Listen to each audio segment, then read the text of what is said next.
I struggled all through school. The last time I took English class, I got a fail. And my English teacher said I was the weakest writer she ever met in her entire life. The last time I took a speech class, same year, I got a D- in speech, and my speech teacher said, Lisa, quote unquote, I recommend you never speak in public, that you get a desk job. So that was the beginning of my life. That was my 19-year-old experience. And then I go on and I'm trying to figure it out. I was obedient. I went and got a job in accounting. I was in the collection department for 7 years. Y'all don't know, I'm dangerous to accounting. I'm just dangerous. And I'm in collections, and you should never put a broke person in collection. Never, because everybody's reasons sound good to me. I know it sounds funny, but it was real. Not only did I say, girl, don't you worry about paying that, I'm gonna take your name off the list. Somebody went to jail because I was in collection. I got fired from 5 different jobs. Yeah. And then I got pregnant with my son unexpectedly. And then at 8 months, my son's father went to prison. I had to get on government's assistance to have my baby. I was on WIC, Women, Infant, and Children, to feed my child. And when my son was 8 months old, I went to the ATM to get $20 out the bank because I didn't have any Pampers for him. And in order to get $20 out, you got that $20 in. I had $11.42. And I still can't tell the story without getting emotional because it's my story. Mm-hmm. For 2 days, I had to wrap my son in a towel. But something happened, Steve, in those 2 days. I was at rock bottom. I was broke and I was broken. Inglewood, California. My son laying on his back at 8 months. I have a towel over him and I have my hand on his stomach saying, don't you worry, Jaylani. Mommy will never be this broke again. And I made a decision. I was bankrupt.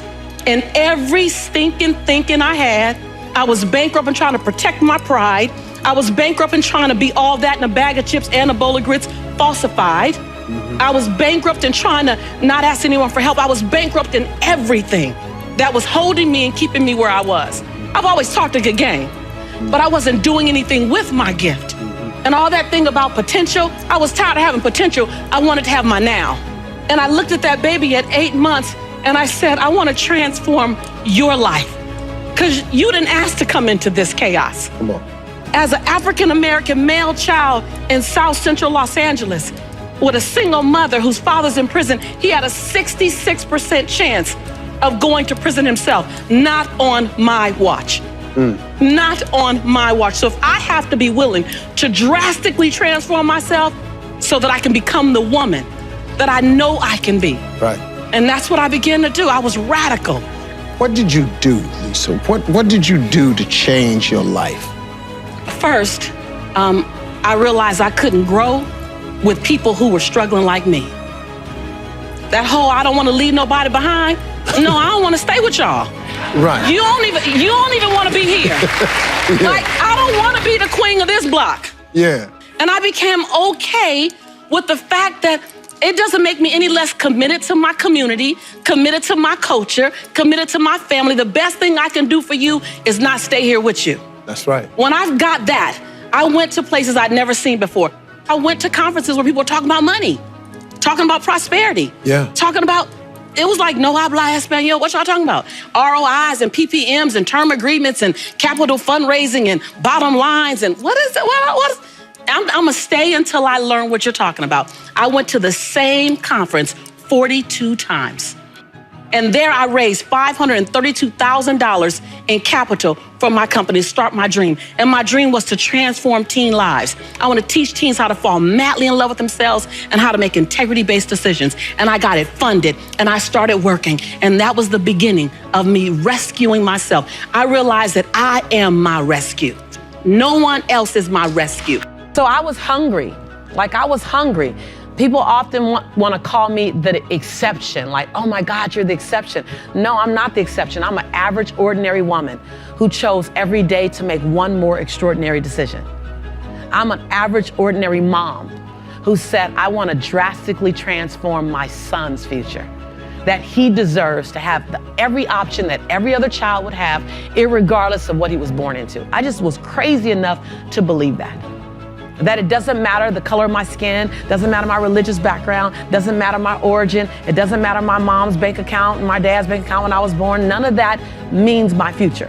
That's just the circumstance that I came from. That's not what defines my future. I just believe that. Not a lot validated it, but faith is believing in the unseen anyway. So I had enough faith to go, I know like I know like I know like I know. I don't necessarily have to see it yet. Christy talked about affirmations. Abundant thinkers understand the power of I am. Anything after the word I am is true to your unconscious mind, Michael. Anything. Anything after I am. Anything after I am. Even if you know it's not true, your conscious mind will believe it. Anything after I am. So the use of affirmations is very intentional and very consistent. I was diagnosed as clinically depressed in